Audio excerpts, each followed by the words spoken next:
экен.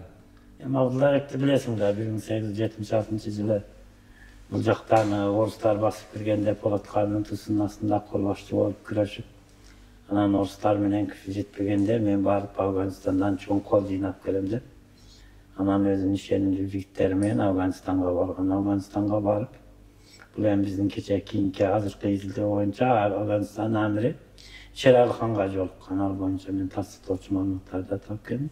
Анан Шерали хан айткан экен, азыр жардам бере албайбыз, Ажыга барып келиңиз деп, анан ошол кездеги болгон акчасында 1000 дилде дейт, алтын тыйын берген.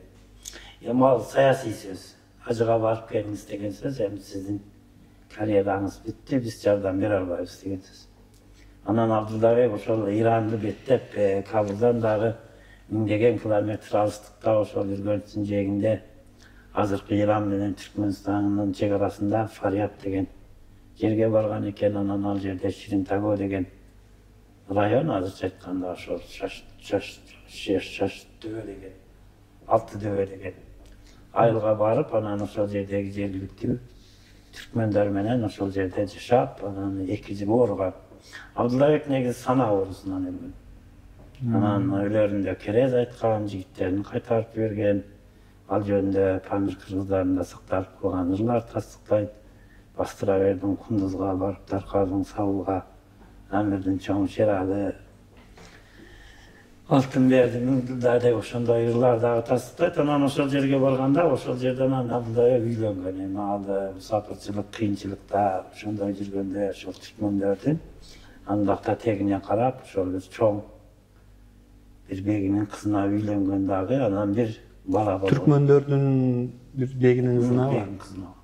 Анан бир уулду болгон. Анан Абдуллабек каза болгондон кийин кээ бир биздин тарыхый маалыматтарда Абдуллабектин сөөгүн алып кетебиз деп алып келе албай, анан жүрөгүн алып келип Кыргызстанга алып койгон деген эмелер кездешет. Бирок ал жөнүндө тилер. Анан сөөгүн ошол жерге бийик дөңсөнүн башына койдурган экен. Ошол койдурган бойдон алар ошонун урпактары азыр 4-муун. Анан ал жөнүндө бияктан Кыргызстандан жөнөрүндө ошол Алимбек Татка коомдук кайрымдуулук фондунун төрагасы Абдуллабек Эгембердиев, анан Абдуллабектин небереси Чыныбек Абдыкапаров деген туугандар келип, мага колдоо көрсөтүп, анан ошол даректерин беришкен. Алар мурда өздөрү билишет экен, туугандары барын. Бирок эч ким барган эмес Кыргызстандан. Ушу туугандарыбыздан кабар алып келиңиз, кабарын билип бериңиз дешти. Кабарын билип, Абдуллабектин мүрзөсү ошол жерде дейт, ошону терең изилдеп келгин деп. Анан мага сүрөт беришкен, аксакалдардын сүрөтү.